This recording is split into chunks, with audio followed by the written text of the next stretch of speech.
Chapter 1 Summer in Stonehaven. Chloe and Mason, twins from the bustling city of Boston, were used to exciting summer vacations. They'd explored different cities and countries, their holidays always packed with adventure. This year, however, was different. Their parents had rented a small cottage in the countryside, in a village named Stonehaven. "This is going to be so boring," Mason grumbled, tracing the location on a map. "The cottage is literally in the middle of a field. What are we supposed to do there? Why are we even going?" Chloe added, equally unenthusiastic. Their dad, looking exhausted from work, explained that he needed to relax and catch up on sleep. Their mom, an artist, was thrilled. She longed to walk through the country lanes and paint the landscapes. "It's a beautiful part of New England," she said, her eyes sparkling. "It's rich with culture, tradition, and mystery." "Mystery?" the twins repeated in unison. That one word suddenly made the trip sound a lot more interesting. "Okay," they said.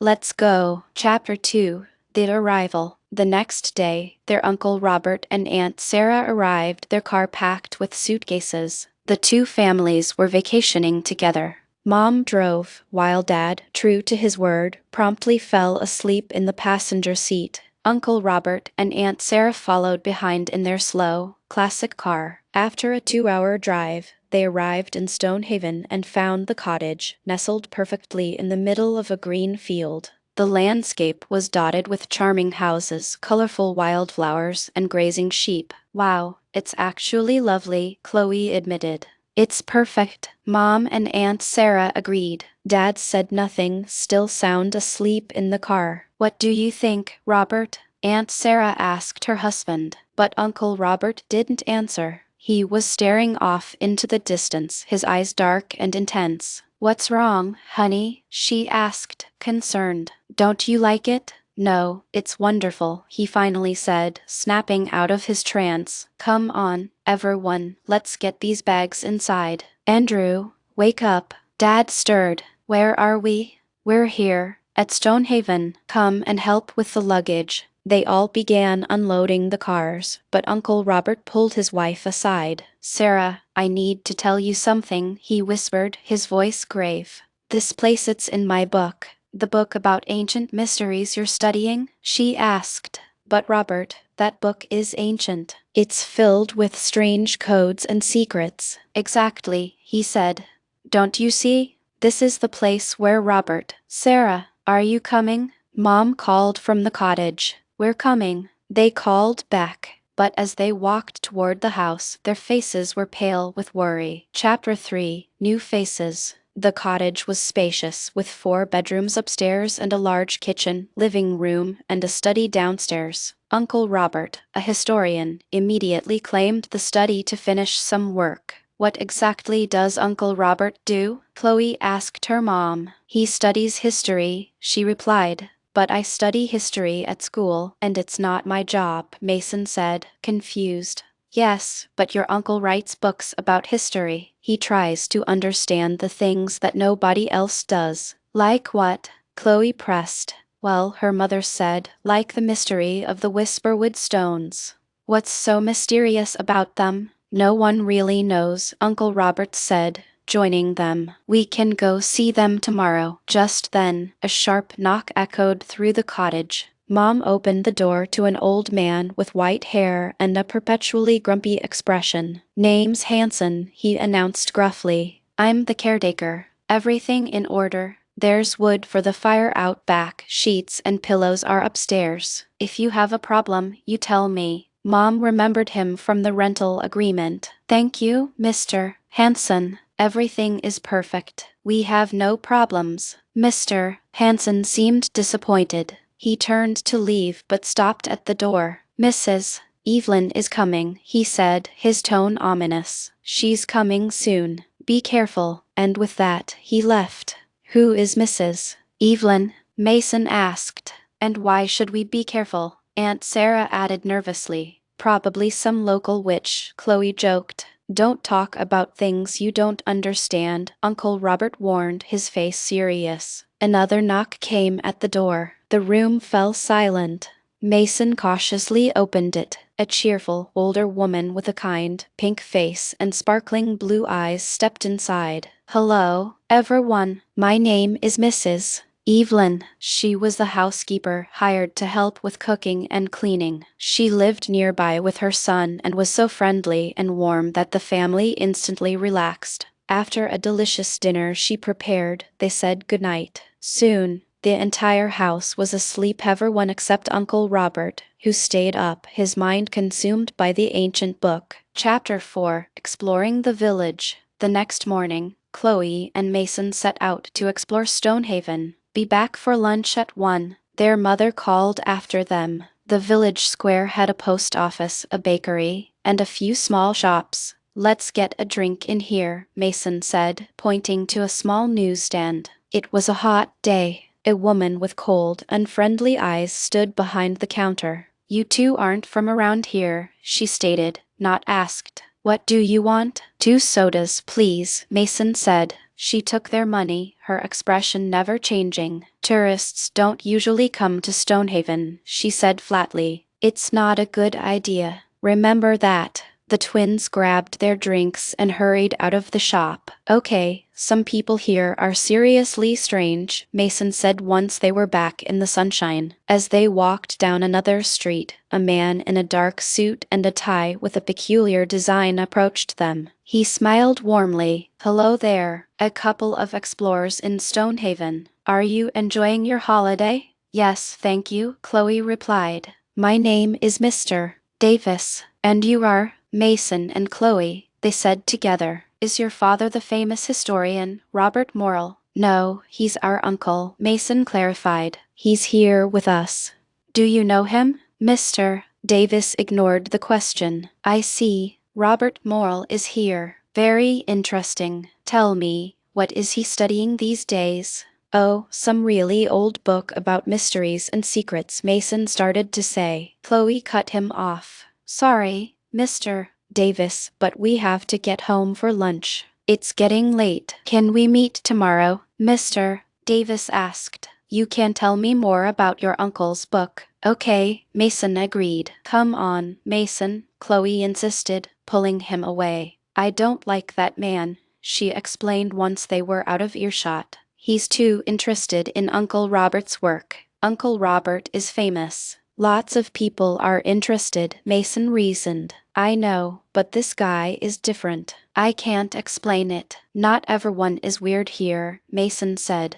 "Mrs. Evelyn is nice and normal." "You're right," Chloe conceded. "Anyway, it's almost 1. Let's head back." Chapter 5: A Visit to the Stones. When they got back, Mrs. Evelyn was there. "What do you think of our little village?" she asked with a smile. "It's lovely, but some of the people are a bit strange," Chloe admitted.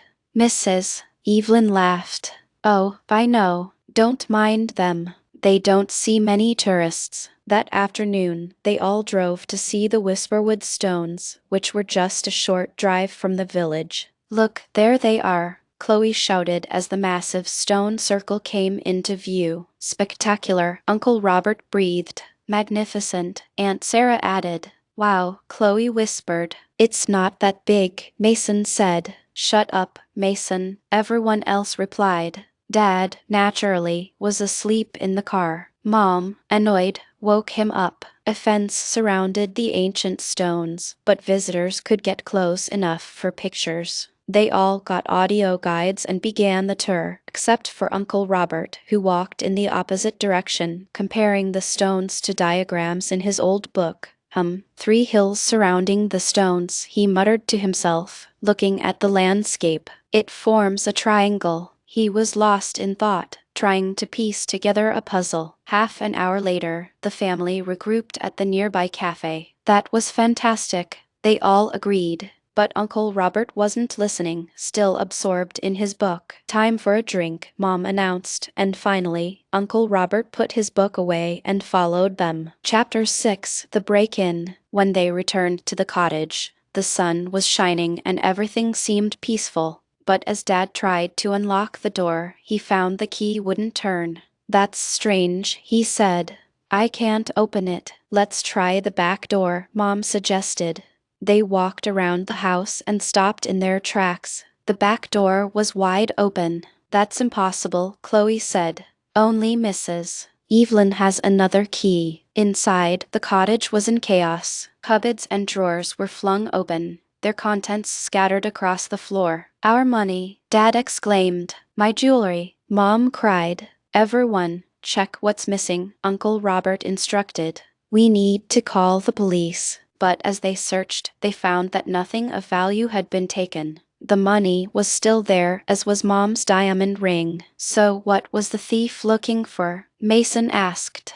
Uncle Robert's face was grim. I think I know, he said, pulling the ancient book from his bag. This is what they want. That old book? Why? Mason asked. I believe the Whisperwood stones are an ancient computer, Uncle Robert explained. Ancient civilizations understood things we've forgotten about the stars, energy, and communication. This stone circle might connect to other ancient sites around the world, like the pyramids. Like a network that communicates with aliens? Chloe asked, her eyes wide. Exactly, he continued. My book contains a secret code to understanding it. But there's a symbol I can't decipher. This knowledge could be very dangerous in the wrong hands. We have to protect this book. They all nodded in agreement and began to clean up the mess. As they were tidying, Chloe found a small, silver object on the floor. It was a round pin with a triangle and a strange cross in the middle. Look, Mason, what do you think this is? She asked.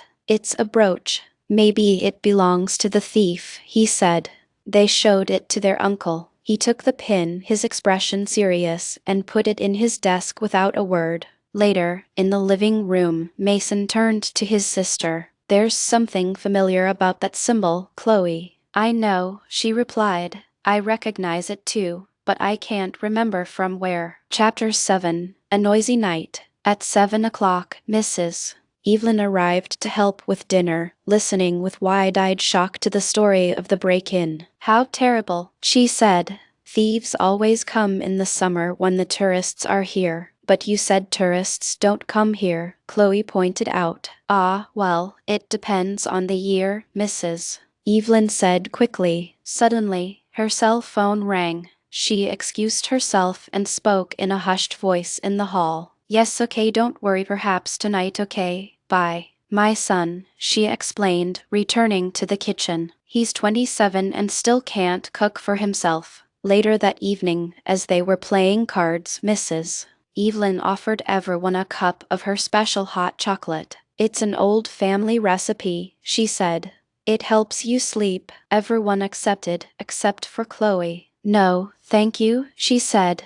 Mrs. Evelyn seemed offended. Why not? It's delicious. I can sleep just fine, thank you, Chloe replied politely. The hot chocolate was rich and creamy. Soon after drinking it, everyone felt incredibly sleepy and went to bed. Only Chloe, who hadn't had any, remained wide awake. In the middle of the night, the house was silent except for the sound of Dad's snoring. Suddenly, Chloe sat bolt upright. She heard a noise downstairs. Thinking it was her dad sleepwalking, she started to relax, but then she heard his snoring again from his room. Someone was in the house. Quietly, she crept downstairs. The noise was coming from the study. Taking a deep breath, she pushed the door open. Stop, thief, she yelled. But it wasn't a thief. It was Mrs. Evelyn, sitting at Uncle Robert's desk, flipping through his notebooks. Oh, Mrs. Evelyn, it's you, Chloe said, confused. Hello, dear, the housekeeper said smoothly. I seem to have lost my car keys. I thought they might be in here. Oh, okay, Chloe said, but then she remembered something. Mrs. Evelyn didn't have a car. At that moment, Dad and Uncle Robert appeared, awakened by the commotion. What are you doing in my study, Mrs. Evelyn? Uncle Robert asked, his voice stern. She repeated her story about the car keys. We can look for them in the morning, he said dismissively. It's time for sleep now. Good night. He held the door open for her, and she left without making eye contact. Chapter 8. The Connection. For the next few days, everything was peaceful. Mrs. Evelyn claimed her son had found her lost car keys. On Wednesday afternoon, Mom and Dad went for a walk, and Aunt Sarah joined them, leaving the twins and Uncle Robert at the cottage. "I have a lot of work to do. Please don't disturb me," Uncle Robert said, disappearing into his study. Chloe and Mason decided to explore a different part of the village. They walked toward a small hill with a peculiar stone cross at its peak, the landmark that likely gave Stonehaven its name. As they got closer, they saw two figures talking near the cross. The sun was behind them, making it hard to see who they were. "Who is that?" they both wondered aloud. As they got a clearer view, they recognized them, Mrs. Evelyn and Mr. Davis. "Let's get closer and listen," Mason whispered. But Chloe stopped, her face suddenly pale. "Mason, now I remember." Mason's face went white too. He knew exactly what she was thinking.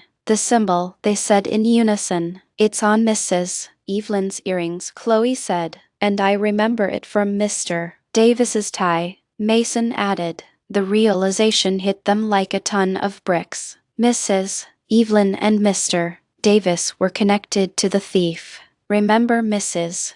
Evelyn in the study, and all of Mr. Davis's questions? Chloe said frantically. "What do we do?" "We have to tell Uncle Robert," Mason said, and they raced up the hill, but the two figures were gone. Two dark shadows watched them from behind the stone cross before disappearing. Chapter 9: The Puzzle Solved. Meanwhile, Uncle Robert was finally having a peaceful afternoon of work. He sat at his desk, staring at the old book and the silver brooch. He knew they were connected. The circle on the brooch was like the Whisperwood stones, and the triangle was like the surrounding hills. But what did the cross mean? He looked out the window at the hill in the village, at the stone cross on its peak. Wait a minute, he thought. He looked from the cross on the hill to the cross on the brooch. It's the same. He frantically flipped through his book, found the page he was looking for, and shouted, "Yes, now I understand." He immediately called a colleague in Boston. "Professor, it's Robert Morrill. We need to meet. I have to bring the book to you. It's not safe here. I'll catch the 5 o'clock train." He hung up and reached for his teacup. "I'm sure that tea is cold by now," a cold voice said from behind him. He spun around. Mrs. Evelyn stood in the doorway, her earrings glinting. "You know what I want, Morrill," she sneered. "Give me the book." Chapter 10: The Confrontation. Chloe and Mason returned to the quiet cottage. They knocked, and Mrs. Evelyn answered, wearing an apron and holding a rolling pin. "Hello, children," she said with a sickly sweet smile. "I'm just making a cake. Your uncle isn't feeling well. He has a terrible headache." "Uncle Robert is never sick," Mason said, suspicious. "I want to see him," Chloe demanded. "You can't," Mrs. Evelyn said, blocking the doorway. "He's resting. The doctor is with him now." That was the last straw. Chloe shoved past the large woman, who stumbled to the floor. Mason ran past her too. They checked the study, but their uncle wasn't there. They raced upstairs, calling his name. They found him in his bedroom, tied up on the bed. There was a large bump on his head and his eyes were closed. "Is he dead?" Chloe whispered in horror. "No, he's breathing," Mason said. "That's right, he's just sleeping," a familiar voice said. Mr. Davis stepped out from the shadows. "Now we can finally take his book and discover the secret of the stones. And two nosy children won't stop us." Just then, Mrs. Evelyn appeared in the doorway, raising the rolling pin. "Quick, Chloe," Mason yelled, pushing his sister to the ground as the heavy pin swung over her head. He lunged at Mrs. Evelyn, trying to wrestle it from her. Chloe scrambled to her feet and sprinted out of the room. Mr. Davis tried to catch her, but she was too fast. Suddenly, the sound of a police siren wailed outside. "The police!" Mr. Davis shouted. He and his mother ran for the door but were met by two police officers, who promptly handcuffed them. Chloe called for an ambulance while Mason spoke to the police. Under a tree in the garden, he saw the grumpy caretaker, Mr. Hanson. "Remember, boy," the old man said with a slight smile, You tell me your problems. I know this place. I know when something's wrong. Thank you, Mason said. You're welcome, Mr. Hanson replied. Now, how about a nice cup of tea? Chapter 11. The Secret Kept. The next day, everyone gathered at the hospital. The doctor said Uncle Robert would be fine, but the bump on his head was severe. When he finally opened his eyes, he was disoriented. What day is it? He asked. Why aren't you kids at school? It's summer vacation, Uncle Robert, Chloe said gently. We're in Stonehaven. Don't you remember? Stonehaven? No, I don't remember any of it. He didn't remember the holiday, Mrs. Evelyn, or Mr. Davis. Most importantly, he didn't remember the secret of the stones. The symbol, the book. They asked him. He just smiled apologetically. I'm sorry, I can't remember. A police officer arrived and explained that Mrs. Evelyn and her son, Mr. Davis, were part of a secret organization called the Black Knights. They sought to use the power of the stones to become rich and powerful. Mr. Morrill is the only one who knows the secret, the officer said. But I don't know it anymore, Uncle Robert insisted. Perhaps that's for the best, Aunt Sarah said softly. The stones have kept their secret for 5,000 years. Maybe it's not our place to take it from them. Everyone agreed. Maybe we can find a new secret next holiday, the twins said together. Perhaps next holiday, I can just stay in Boston, Uncle Robert said, rubbing the bump on his head. Everyone laughed. No more adventures this summer, Mason said with a grin. But perhaps at Christmas, Chloe added with a wink. Who knows?